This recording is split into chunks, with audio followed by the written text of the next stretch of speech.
দেখছেন স্বাধীন সংলাপ, সৌজন্যে আলোক হেলথ কেয়ার হাসপাতাল। আজকে আপনাদের সাথে আছে আমি রেজন ফয়েজ। আজকে আলোচনা করব লেভেল প্লেইং ফিল্ড নিয়ে।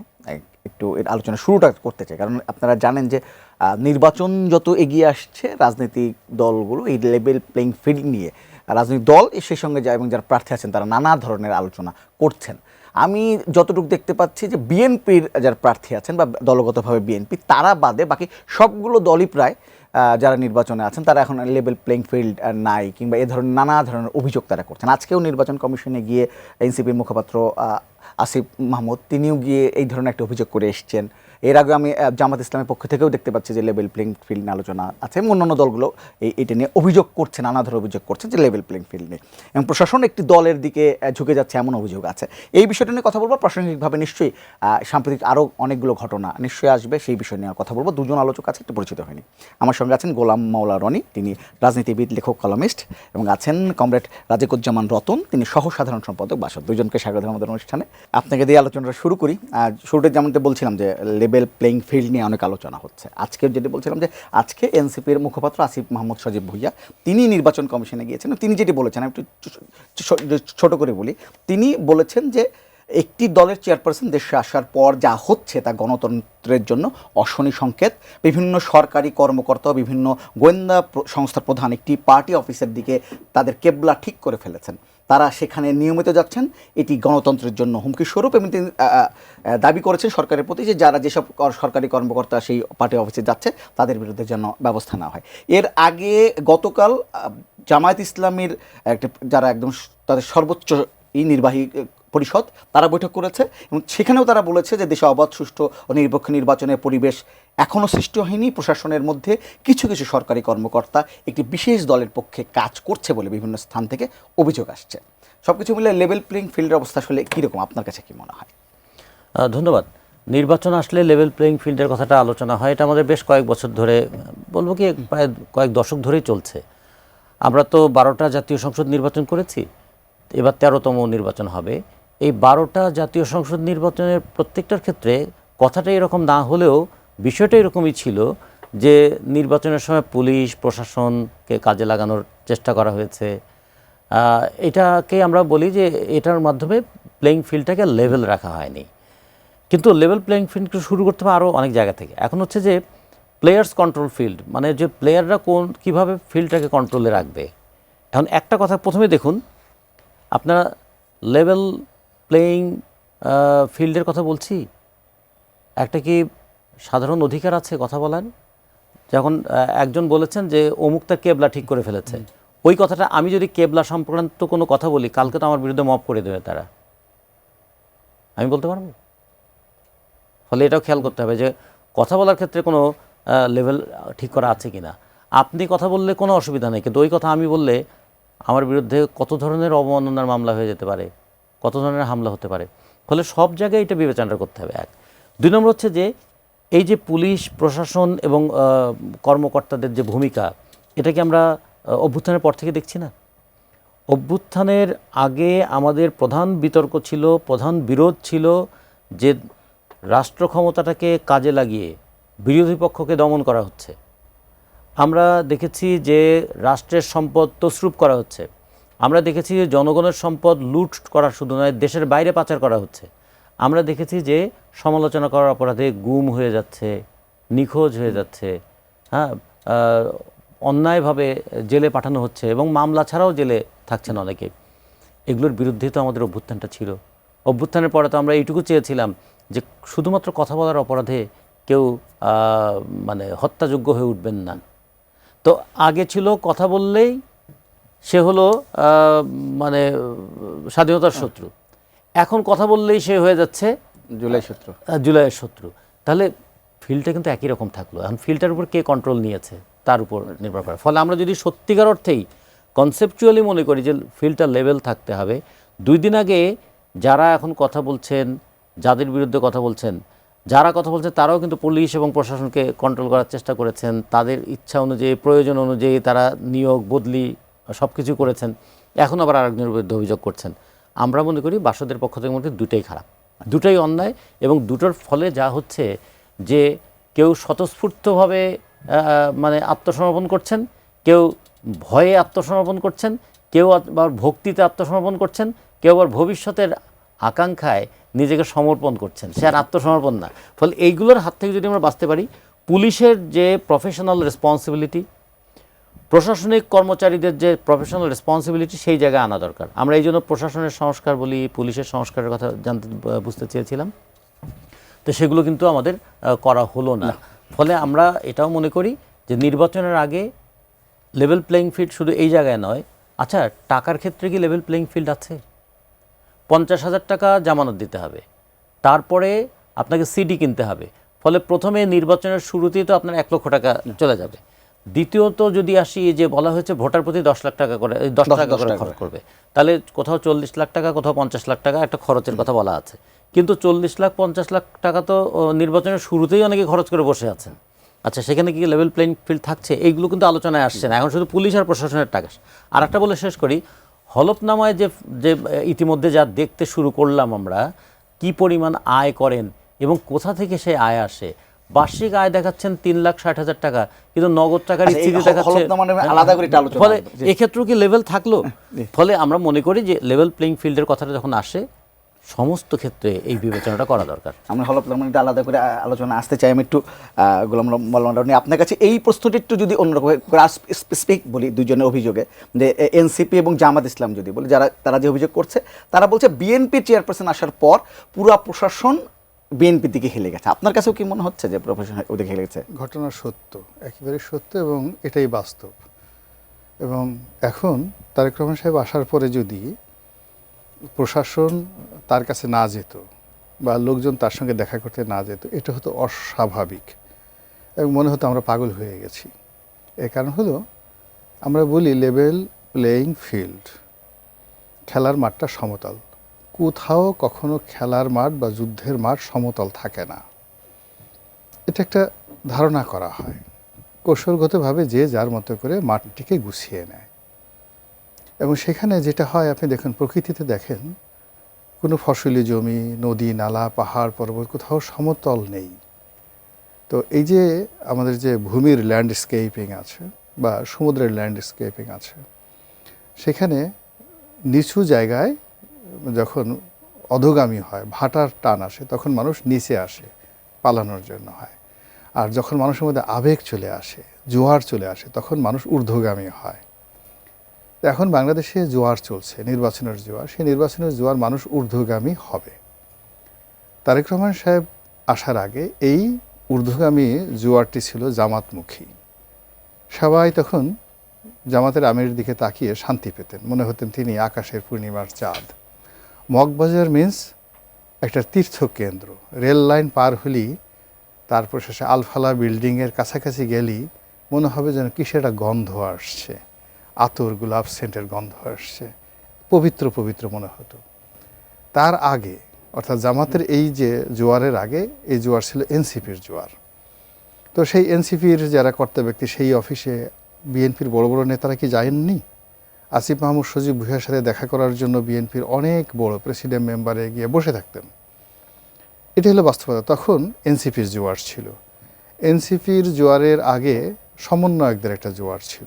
কোনো মতে একটু সমন্বয়কদের নাম লেখাতে পারলে তার যে কি দাপট, উপজেলা অফিস থেকে শুরু করে জেলা অফিস, ভূমি অফিস, চট্টগ্রাম বন্দর, বিভিন্ন কাস্টমস হাউস, সব জায়গাতেই কিন্তু এই সমন্বয়কদের একটা গ্রুপ তারা সেখানে ছিল। তাহলে আমাদের দেশে যে বছরের 6টা ঋতু, সেই 6টা ঋতু অনুযায়ী প্রতি 2 মাস পর পর চেঞ্জ হয়। তো আপনি এখানে গিয়ে দেখেন যে প্রথমে আমাদের সমন্বয়ক, তারপরে এনসিপি, তারপরে জামাত, বিএনপি, আর যমুনা কেন্দ্রিক ডক্টর মোহাম্মদ ইউনূস, আর এই আলী রিয়াজ কেন্দ্রিক যে একটা জোয়ার। তাহলে আমাদের এই 1 বছরে মানে 6 বার করে কিন্তু ঋতু পরিবর্তন হয়ে গেছে। এটাই স্বাভাবিক। এখন বাস্তবতা হলো কি, প্রকৃতিতে সার্ভাইভাল ফর দ্য ফিটেস্ট, যারা টিকে থাকতে পারে তাদেরই আসলে সবাই স্যালুট করে। এখন গত 1 বছরের যে ধারাপতন, বর্ষা গেল, গ্রীষ্ম গেল, শরৎ গেল, হেমন্ত গেল, আবার বসন্ত এলো। এখন এই নির্বাচনের সময় যে প্রকৃতির যে বসন্তটা, এটা প্রকৃতির ইচ্ছায় বিএনপির কপালে জুটে গেছে, অথবা বিএনপি ক্যালকুলেশন করে এই সময়টিকে তাদের পক্ষে নিয়ে এসেছে। এখন তারেক রহমান সাহেব আসছে, আমরা যারা বাংলাদেশের টকশো করি, আমি আরও 2-3 মাস আগেও বলেছি যে তারেক রহমান সাহেব যখন আসবেন তখন বাংলাদেশ অস্থির হয়ে যাবে। কোনো মানুষ যমুনার গুরুত্ব থাকবে না, জামাতের খোঁজ খবর থাকবে না, সব কিছু তারেক রহমান কেন্দ্রিক হয়ে যাবে। তারেক রহমান সাহেব যেটা বলবেন ওটাই আইন হবে। তিনি হাসলে সারা বাংলাদেশ হাসবে, তিনি যদি কাঁদেন সারা বাংলাদেশ কাঁদতে কাঁদতে অস্থির হয়ে যাবে। সারাদিন টেলিভিশনের যত সাংবাদিকরা রয়েছেন তার কর্মকাণ্ড মনিটর করবে এবং সমস্ত টেলিভিশন ক্যামেরাগুলো দিন রাত 24 ঘন্টা আইদার তার বাসার সামনে এবং যাকে বলা হয় তার কর্মক্ষেত্র যেটা চেয়ারপারসনের অফিস সেখানে থাকবে, এবং সেই ঘটনাই কিন্তু এখন ঘটছে।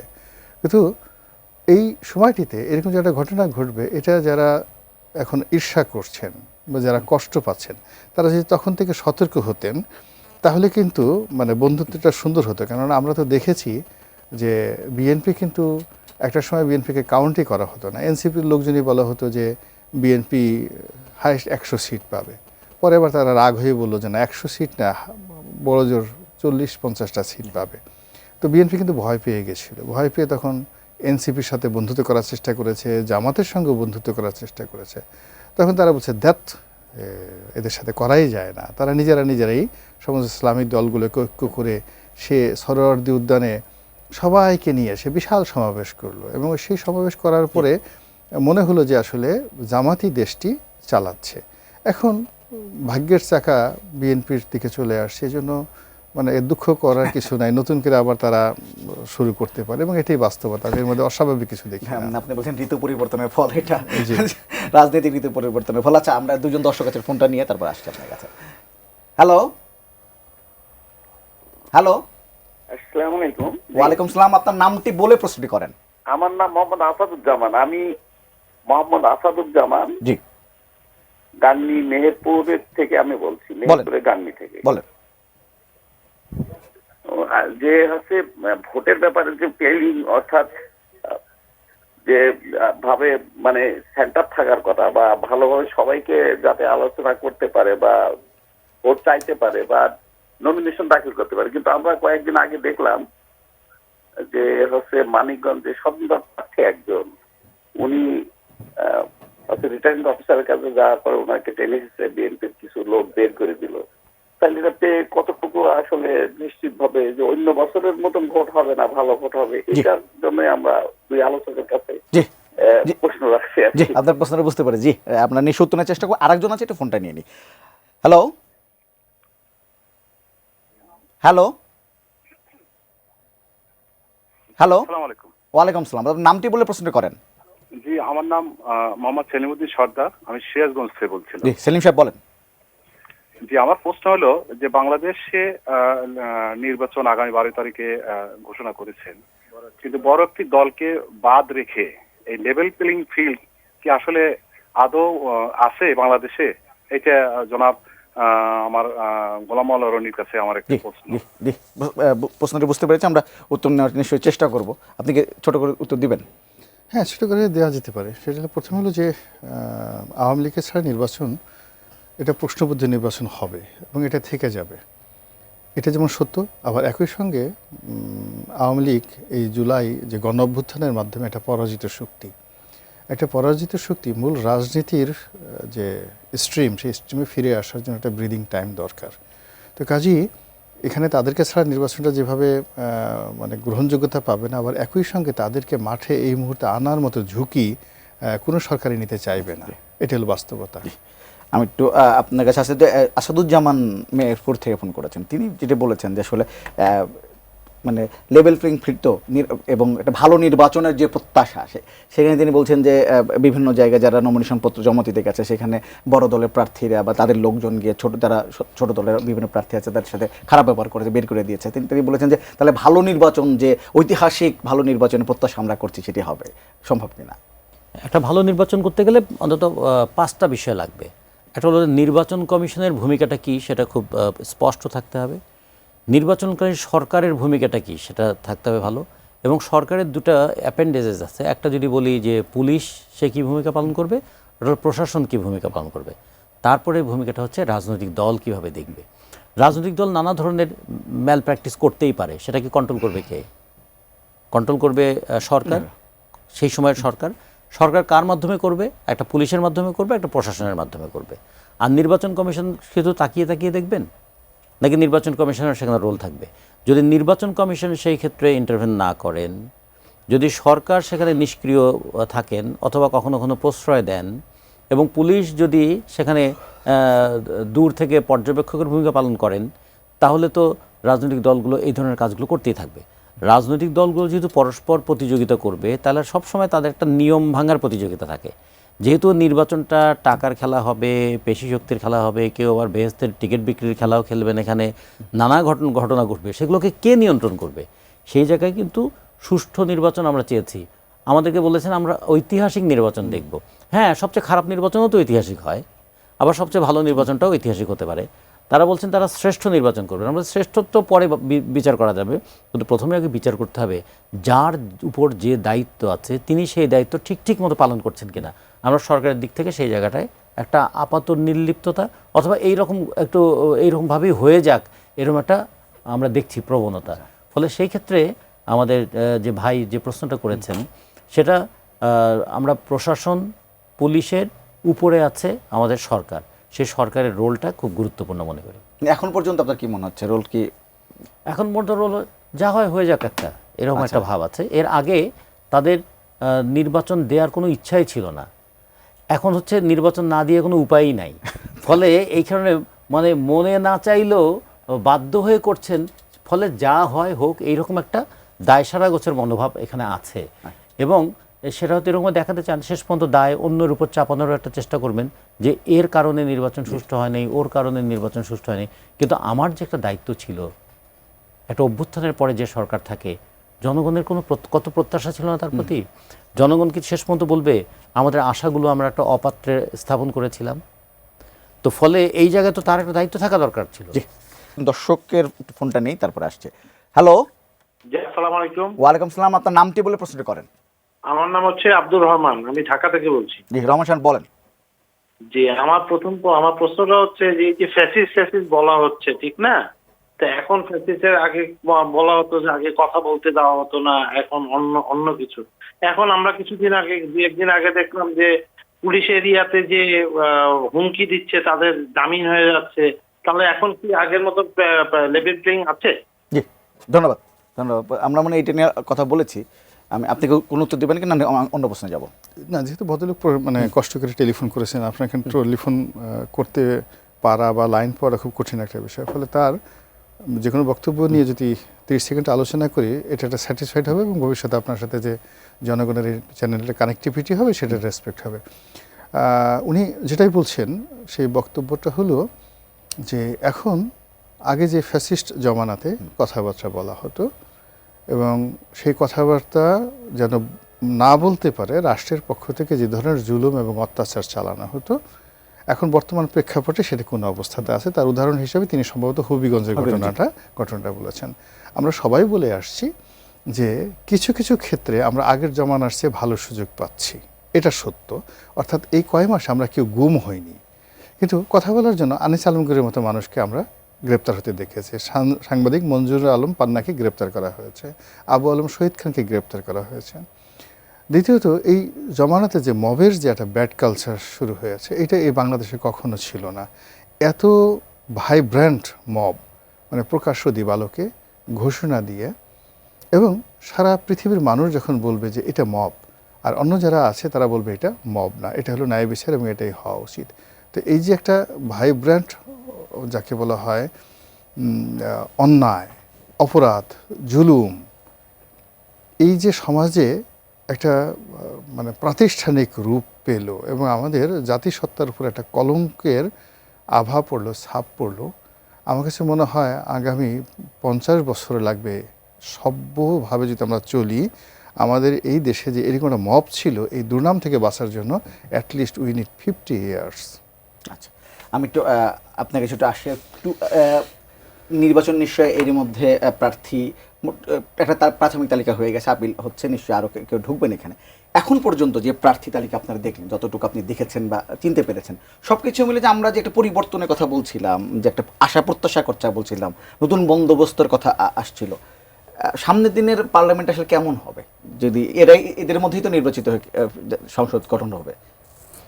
অভ্যুত্থানের যে আকাঙ্ক্ষাটা ছিল, যেটা বৈষম্যহীন বাংলাদেশের দিকে আমরা যাত্রা শুরু করব, একটা জবাবদিহির বাংলাদেশ আমরা তৈরি করব, একটা ন্যায় বিচারের বাংলাদেশ আমরা তৈরি করব, এই আকাঙ্ক্ষাটা তো অভ্যুত্থানের সময় ছিল।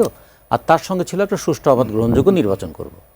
তা সুষ্ঠু অবাধ গ্রহণযোগ্য নির্বাচনের জন্য এই যে পূর্ব শর্তগুলো, সেই শর্তগুলো কিন্তু খুব বেশি পালন হয়নি। তার সঙ্গে যেটা হয়েছে যে আমরা যেটা একটু আগে রনি ভাই বললেন যে মবের নামে যা হলো, যে পরিকল্পিত দাঙ্গাবাজির মতো জায়গায় চলে গেল। অনেক সময় মব তো হয় স্বতঃস্ফূর্ত, কিন্তু এখানে যখন ঘোষণা দিয়ে হয় তখন সেটা তার মব থাকে না, তখন সেটা হয়ে যায় পরিকল্পিতভাবে এটা করা। তা আমরা দেখেছি যে প্রথম আলোর সামনে গরু জবাই করা হয়েছে, প্রথম আলোকে কত রকম কিছু করা হয়েছে, ডেইলি স্টারের সামনে গরু জবাই করা হয়েছে, এরকম করে করে একটা সময় আগুন জ্বালিয়ে দেওয়া হয়েছে। এবং আগুন জ্বালিয়ে দেওয়ার পরে যখন আগুন জ্বালিয়ে দেওয়ার পর বলা হয়েছে যে আমরা এখন আগুন জ্বালাবো, এগুলো করার পরেও কিন্তু আমরা প্রশাসনের দিক থেকে তেমন খুব একটা তৎপরতা দেখি নাই। অনেকটা বাংলা সিনেমা আগে যেরকম হতো যে ঘটনা ঘটে যাওয়ার পরে হুইসেল বাজিয়ে পুলিশ আসেন, সেরকম ঘটনা ঘটে যাওয়ার পরে ধ্বংসস্তূপকে পাহারা দেওয়ার জন্য ওখানে ক্রাইম সিন লাগিয়ে দিয়ে এটাকে পাহারা দেওয়ার জন্য পুলিশের কাজ ছিল ধ্বংস হয়ে যাওয়ার পরে ধ্বংসস্তূপকে পাহারা দেওয়া। এগুলো কিন্তু মানুষের মনের মধ্যে একটা ছাপ ফেলেছে যে যে উদ্দেশ্যে আমাদের অভ্যুত্থান ছিল সেই উদ্দেশ্য কি ঠিক মতো পালিত হলো? সেই উদ্দেশ্য পূরণ করার ক্ষেত্রে এই সরকার কি ভূমিকা পালন করলেন? 1 বছর 5 মাস সময় কিন্তু একেবারে কম সময় ছিল না। তাহলে এই সময়টা কিভাবে কাজে লাগানো হলো? অর্থনীতিটাকে ধ্বংসের কিনার থেকে উপরে তুলে আনার ক্ষেত্রে কি ভূমিকা পালন করা হলো? শিক্ষা প্রতিষ্ঠানকে শিক্ষার মান উন্নয়ন ধরেন অনেক সময় লাগে, কিন্তু শিক্ষার একটা গণতান্ত্রিক পরিবেশ তৈরি করার ক্ষেত্রে কি কাজ করতে হবে, সেক্ষেত্রে ভূমিকাটা কি ছিল? চিকিৎসা ক্ষেত্রটাকে আমাদের কেমন করে অন্তত একটু সাজানো যেতে পারতো, এই কাজ কোনোটাই কিন্তু হয়নি। এমনকি যে বাজারটাকে যে নিয়ন্ত্রণ নাই বা করি, অন্তত একটা জবাবদিহিমূলক বাজার ব্যবস্থাকে আমাদের থাকবে না? বিশ্ববাজারে দাম কমে যাচ্ছে, আমাদের এখানে দাম বেড়ে যাচ্ছে। আমাদের উত্তরবঙ্গে কৃষক দাম পাচ্ছে না, এখানে কারওয়ান বাজারে কিন্তু দাম কমছে না। তো এগুলোও কি নিয়ন্ত্রণ করা যেত না? ফলে যখন বলে নয়া বন্দোবস্ত, তখন দেখি না, নয়া বন্দোবস্ত না, আগের মতোই সব চলছে, মুখে শুধু নয়া বুলি আছে।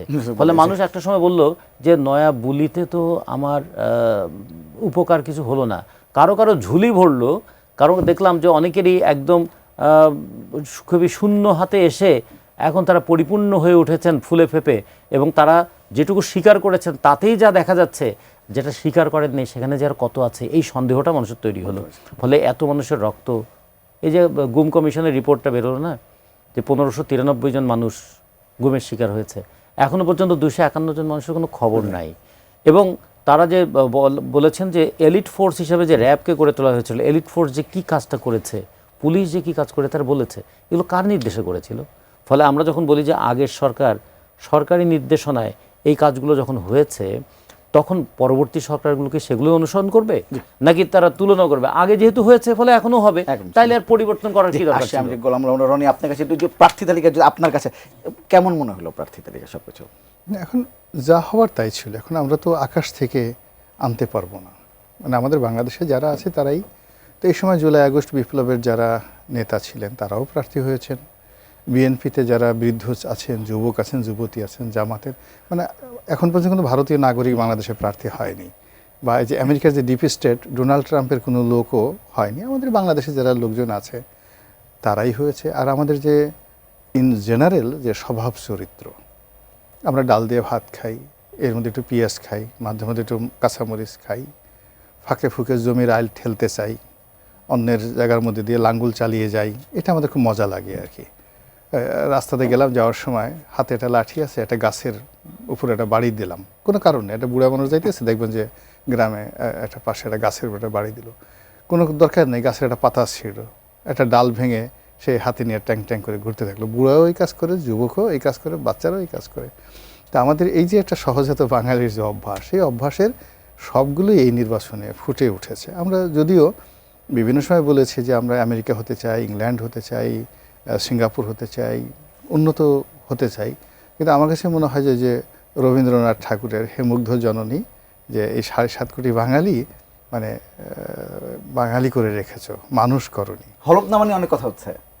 হ্যাঁ, হলফনামা তো এরকমই হওয়ার কথা ছিল। মানে মূল ব্যাপার হলো যে আমরা অনেকের যেমন দেখা গেছে যে সত্যিকার অর্থে একজনে ধরেন একটা বাড়ি রেখে গেছে বাপের বাড়িতে সে থাকে, এটা তো তার বাড়ি না। এখন বাপের বাড়িতে থাকে, তার কোনো আয় রোজগার নাই, নেতাকর্মীরা বা অন্য বিভিন্ন জায়গাতে সে চাঁদাবাজি করে, বিভিন্ন লোক ডোনেশন দেয়, মানে টেনে টুনে চলে। তখন সে কি করে এই মানে নির্বাচনে সেও তো প্রার্থী হচ্ছে, এবং এই নির্বাচনের সময় যদি 2-4-10 কোটি টাকা খরচ যায় তাও জনগণ দেবে। এখন এই যে আইন কানুনগুলো করেছে, সে আইন কানুনের করার ক্ষেত্রে এরা আসলে লেভেল প্লেয়িং ফিল্ড বলতে যা বোঝায় বাস্তব অবস্থাটা সেটা বর্ণনা করেন। তারা যদি বলতে পারতো যে আপনারা নির্ভয়ে নিশ্চিন্তে মানে যার যা ইচ্ছা সেই কথাটা সত্যভাবে লিখুন, আর এইভাবে সত্য লিখলে দুর্নীতি দমন কমিশন থেকে শুরু করে কোথাও আপনারা জিজ্ঞাসিত হবেন না, বরং এখানে প্রার্থী হওয়ার কারণে যা লিখবেন সেটা বৈধ হয়ে যাবে, মানে এটা হোয়াইট হয়ে যাবে। ফলে দেখবেন যে মনের আনন্দে সে বলতো আমি কারণ বাজার থেকে 33 কোটি টাকা চুরি করেছি, কেউ লিখতো আমি অমুক ব্যাংক থেকে টাকা মেরে দিয়েছি, আমি টাকা দেই নেই, কেউ বলতো যে আমি ওই চাঁদাবাজি করেছি, কেউ বলতো আমাকে রাম শ্যাম গণেশ এই নির্বাচন উপলক্ষে 10 কোটি টাকা দিয়ে দিয়েছে। এই কথাগুলো তারা সত্যভাবে লিখতো। কিন্তু এখানে জিনিস হলো কি, দোষ তো নির্বাচন কমিশনের। সে এমন একটা মানে আইন কানুন করেছে মনে হয় যেন এটা একটা জান্নাতি শহর, মানে এখানে কেউ মিথ্যা বলবে না, এখানে সব কিছু সত্য থাকবে। যে সমাজে টাউট বাটপারের দাম বেশি, যে সমাজে গুন্ডা বদমাশের দাপট বেশি, যে সমাজে অপরাধীদের মূল্য হয় বেশি, যে সমাজে শুধুমাত্র টাকা থাকলে অন্য কোনো কিছু দরকার নেই, শুধুমাত্র টাকা আছে এই কারণে আপনাকে মানুষ সম্মান করবে, যে সমাজে আপনার একটা পদ আছে কিন্তু ক্যারেক্টারিস্টিক্স নাই, নীতি নৈতিকতা নাই, কোনো কিছু নাই, কেবল আপনি রাজনৈতিক দল বা সরকারের একটা পদ আছে, এই কারণে সমাজ আপনাকে একটা বড় চেয়ার দেয়। তো সেই সমাজে আপনি একেবারে দেবতুল্য আইন করবেন, কানুন করবেন, আর সবাই সেখানে একেবারে সেই যাকে বলা হয় ধর্মীয় গ্রন্থের মতো সেভাবে সব কিছু ওখানে সত্য ভাষণ করবে, ধর্মপুত্র যুধিষ্ঠিরের মতো। এই চিন্তা করাটাই তো ভুল আর কি। আমার কাছে মনে হচ্ছে যে এই যে হলফনামা হয়েছে, যারা বলেছে তারা ঠিকই আছে, আর যারা এই হলফনামার যে আইন কানুন করেছে আসলে তাদের বিচার হওয়া উচিত। আমি রতন সাহেব আপনার কাছে হলফনামার সাথে একটা জিনিস যোগ করি, ইদানিং দেখছি অনেক প্রার্থী ফেসবুকে এসে কিংবা লাইভে এসে তারা তাদের ইসের জন্য ডোনেশন চাচ্ছেন, নির্বাচনের জন্য তহবিলে টাকা চাচ্ছেন। এই ব্যাপারটা আপনি কিভাবে দেখছেন, এবং হলফনামার বিষয়টা যদি আপনার কোনো আপনি কি পর্যবেক্ষণ করেন, প্রার্থীরা কি বদলেছে কিনা মনোভাব? জনগণ থেকে টাকা চাওয়াটা আমি ইতিবাচকভাবে দেখি, যে জনগণের কাছে টাকা চাইছেন তার মানে জনগণের কাছে তারা কমিটেড হচ্ছেন। এর পরের কাজটা হলো জনগণের কাছ থেকে টাকা নিয়ে পার্লামেন্টে গিয়ে জনগণের উপরেই কি ট্যাক্স বসাবেন? পার্লামেন্টে গিয়ে তারা কি ওই বাড়ি গাড়ি ফ্ল্যাট এগুলোর মালিক হবেন? তারা কি এই পার্লামেন্টে গিয়ে অবৈধ সম্পদের মালিক হবেন? আমরা 5 বছর পরে যে হলফনামার পার্থক্য দেখি তাতে মনে হয় এমপি মেম্বার অফ পার্লামেন্টটাকে আমরা বলছি মিরাকল পাওয়ার। এমপি এমন একটা মিরাকল পাওয়ার তারা অর্জন করেন যে তাদের সম্পদ এমন হয় যে দেশের সীমানা ছাড়িয়ে বাইরে পর্যন্ত চলে যায়, দেশ আটকে রাখতে পারে না, এত সম্পদ দেশের ভাণ্ডার উপচে পড়ে। এগুলো কেন হয়? ফলে আমরা মনে করি এই যে জনগণের কাছ থেকে সহযোগিতা নেওয়া, এটা আমি একটা ইতিবাচকভাবে মনে করি। কিন্তু তারপরে হচ্ছে দায়িত্বশীলতা কতটুকু আছে। যদি মনে করে যে এটা কখনো কখনো আমার একটা পরিচিতি আছে, পরিচিতি দিয়ে আমি একটা ফান্ডিং করলাম, যদিও এটা এখন গালভরা নাম হচ্ছে ক্রাউড ফান্ডিং, কিন্তু আগে আমরা আমাদের দল যেমন বাসদের পক্ষ থেকে আমরা সব বলেছি যে গণচাঁদাই হতে হবে একটা রাজনৈতিক দলের ভিত্তি। কারণ গণমানুষের রাজনীতি করলে গণমানুষের কাছ থেকে টাকা নিতে হবে। এমনকি যখন ব্রিটিশ বিরোধী আন্দোলনেও রাজনৈতিক দলগুলো গড়ে উঠছে, কংগ্রেসের মতন দল যেটা একটা ধনিক শ্রেণীর দল, সেই দলও বলছে তাদের সদস্যরা দলকে চাঁদা দেবেন, 25 পয়সা দিয়ে মেম্বার হতে হতো এবং তাদেরকে টাকা দিতে হতো। আমরা দেশবন্ধু চিত্তরঞ্জনের কথা জানি না, যে তিনি তার সেই নাম করা আইন পেশা 1 লক্ষ টাকা দামের বাড়ি সব তিনি কংগ্রেসের ফান্ডে দান করেছিলেন। একটা সময় ছিল রাজনীতি করতে গেলে দেশের সেবা করা, দেশের জন্য কাজ করা, দেশের প্রতি কমিটমেন্ট শো করা। আর এখনও হচ্ছে রাজনীতি হচ্ছে ব্যক্তিগত আখের গোছানোর একটা বিষয়। সেক্ষেত্রে আমি যদি বলি যে ক্রাউড ফান্ডিংয়ের বলা হোক অথবা গণচাঁদা বলা হোক, সেটা জনগণের কাছ থেকে যদি চেয়ে কেউ নেয় এবং তা যদি জনগণের কাজে ব্যবহার করে, এটা আমি খুব ইতিবাচক হিসেবে দেখতে চাই। তো তারপরে যেটা হয়, অতীতের আমরা এর আগে কয়েকজন এমপির কথা দেখেছি যে নির্বাচনের সময় নাকি এলাকার মানুষ তাকে চাঁদা তুলে ইলেকশন করিয়েছিলেন, পরে 1000 কোটি টাকার সম্পত্তির মালিক হয়েছেন। আবার আমরা দেখেছি কারো নাকি মেট্রিক পরীক্ষার ফি দিয়েছে এলাকার মানুষ টাকা পয়সা তুলে, সেই মানুষ পরে আমাদের ব্যাংক ব্যবস্থার 12টা বাজিয়ে দিয়ে চলে গেছেন। তো এইরকম ঘটনাও আমরা দেখেছি। ফলে আমরা মনে করি যে জনগণের কাছে যখন আমি যাব, জনগণের কাছে যখন আমি চাইবো, জনগণের যখন আর্থিক সহযোগিতা চাইবো, সমর্থন চাইবো, অংশগ্রহণ চাইবো, তখন জনগণের প্রতি একটা দায়বদ্ধতার জায়গাও তৈরি হবে এবং জনগণ আঙুল তুলতে পারবে, তুমি কিন্তু নির্বাচনের সময় আমার কাছ থেকে টাকা নিয়েছিলে, আচ্ছা। তুমি আমার পক্ষে কাজ করছো না কেন? ক্রাউড ফান্ডিং আপনি কিভাবে দেখেন?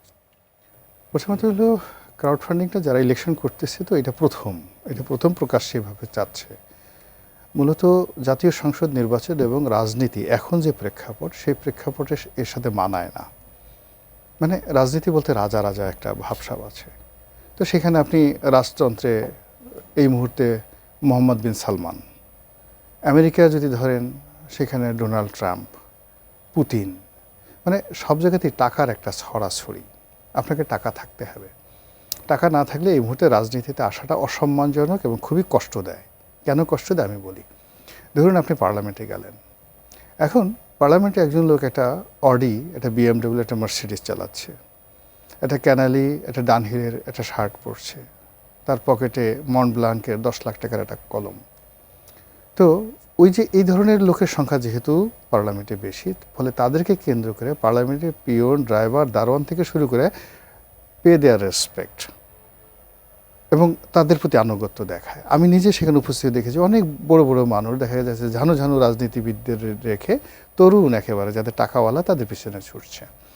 এটা একটা ক্রেজ এই মুহূর্তে। একটা সময় শিক্ষার দিকে ছিল, বা মানুষ ধনী থেকে ডাক্তার বিধানচন্দ্র রায়ের মতো মানুষ বা জ্যোতি বসুর মতো মানুষ যাদের একেবারে ব্লু ব্লাড, তারা সব কিছু ত্যাগ করে, উনি চিত্তরঞ্জন দাসের কথা বলেন, তারা এভাবে করতেন, কিন্তু এখন ওই ট্রেন্ডটা আসলে নেই।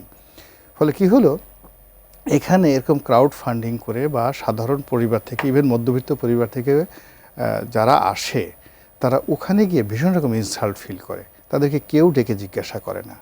এবং তারা কয়দিন পরে আপনি গিয়ে দেখেন গত সেই 91 থেকে এই পর্যন্ত কোনো নিম্ন মধ্যবিত্ত পরিবার থেকে এসে এমপি হয়েছেন, মন্ত্রী হয়েছেন, একজন সিঙ্গেল লোক তার ক্যারেক্টার ঠিক রাখতে পারেনি। বরং যারা ধনী অবস্থায় রাজনীতি থেকে গেছেন তাদের বদনাম অনেক কম হয়েছে। আর এইরকম যারা লোকজন আছেন সাধারণ পরিবার থেকে আসেন, তারা রীতিমতো নোংরা করে ফেলছেন, পুরো পরিবেশটা নোংরা করে ফেলছেন। এটা 1%, মানে একটা সিঙ্গেল উদাহরণ নাই যে প্রথম দিন থেকে শেষ দিন পর্যন্ত তারা এরকম সাধারণভাবে আসে, ক্রাউড ফান্ডিং নিয়ে আবার সসম্মান নিয়ে ফেরত আসছে। এটাই আমি বললাম বাস্তবতা। একদম শেষ চলে এসেছি। যদি নির্বাচনের 1 মাস 6 দিনের মতো বাকি আছে, এই অবস্থায় যে আমরা যে আলোচনা করলাম বেশিরভাগই আসলে শঙ্কার কথা বা আশঙ্কার কথা, আসলে এখন আসলে তারা নির্বাচনটা কোন দিকে যায়? মানুষ যেমন প্রশ্ন করে নির্বাচনকে হবে, নির্বাচনকে ভালো হবে, আসলে আপনার মানুষের কয়েক ধরনের প্রবণতা থাকে। একটা হলো যখন প্রতিকূল পরিস্থিতির মধ্যে পড়ে প্রথমে ঘাবড়ে যায়, তারপর সে প্রতিকূল পরিস্থিতির সঙ্গে মানিয়ে নেয়, তারপর প্রতিকূল পরিস্থিতিটাকে কাটানোর চেষ্টা করে। যেমন প্রচণ্ড শীত পড়েছে এখন, এত শীত বাঁচবো কি, তারপর সে কোনো রকম এর সঙ্গে মানিয়ে নেয়, গুটি মেরে ওই রাস্তায় পড়ে থাকে, তারপর সে চেষ্টা করে একটা গরম কাপড় কেনার জন্য। ফলে মানুষের এটা হচ্ছে প্রকৃতির সঙ্গে সংগ্রাম করতে করতে মানুষের চেতনার পরিবর্তন ঘটে, সামর্থ্যের পরিবর্তন ঘটে এবং তার স্বপ্নেরও পরিবর্তন ঘটে। ফলে যখন একটা প্রতিকূল পরিস্থিতি দেখি, মানুষ প্রথমে ঘাবড়ে যায়, তারপরে বলে এই দেশেই তো আমার থাকতে হবে, এই দেশটাকে তো বসবাস উপযোগী করতে হবে। ফলে এইটা আমরা মনে করি একটা ইতিবাচক দিকে আবার যাবেই, এই পরিবর্তনের দিকে যাবেই। আর রনি ভাই যেটা বলেছেন সেটা ঠিক, যে যদি ক্রাউড ফান্ডিং থেকে এসে আবার সে করাপশনের দিকে চলে যায় তাহলে সেটা খারাপ। কিন্তু যদি মনে করে জনগণের দায় আছে, আমার জনগণের ট্যাক্সের টাকায়, যেমন আমরা এখানে আজকে টকশোটা করছি, এটার পিছনে কিন্তু জনগণের দায় আছে। বিদ্যুৎ কিন্তু আমি টাকা হলেই কিনতে পারতাম না যদি আমার শ্রমিকরা আবার সেখানে শ্রম না দিত, যদি প্রবাসীরা ডলার না পাঠাতো, যদি আমি পেট্রোলটা কিনতে না পারতাম, জ্বালানিটা কিনতে না পারতাম। ফলে এইরকম রাজনীতি হচ্ছে একটা দায় স্বীকারের নীতি। রাজনীতি শুধু রাজার নীতি নয়, রাষ্ট্র পরিচালনার নীতি, জনগণের প্রতি দায় স্বীকারের নীতি, জনগণের জন্য নিজের জীবনকে নিয়োজিত করার নীতি। ফলে যদি ব্যবসায়ীরাই পার্লামেন্টে যায় তাহলে ব্যবসায়ীদের স্বার্থ দেখবে, যদি সাধারণ মানুষের সন্তানরা যায় সাধারণ মানুষের স্বার্থ দেখবে। এটাই হওয়া উচিত ছিল, কিন্তু এটা হয়নি, কারণ ওই টাকার কাছে বন্দী হয়ে যাচ্ছে। আমরা এই টাকার খেলাটা বন্ধ করতে চাই। আমি একটা ছোট সংখ্যা দিয়ে শেষ করে আলোচনাটা। আজকে আমি দেখলাম কালকে সমকাল একটা রিপোর্ট করেছে যে বিএনপি যারা প্রার্থী হয়েছে, বিএনপির 83% প্রার্থী কোটিপতি, 100 কোটি 7 জন। আসলে টাকার যারা বড় লোক তারা আসলে নির্বাচনে এখন বুঝে এসছে। আমরা এই বিষয়টি নিয়ে আলোচনা আজকে শেষ করে নিশ্চয়ই পরবর্তীতে আলোচনা করবো। আপনাদের দুজনকে ধন্যবাদ আমার সঙ্গে যুক্ত হওয়ার জন্য। দর্শক, আজকে আলোচনা এখানে শেষ করছি, আগামী পর্বে আবারও দেখা হবে। ততক্ষণ পর্যন্ত ভালো থাকবেন, সুস্থ থাকবেন, টিনের সঙ্গে থাকবেন।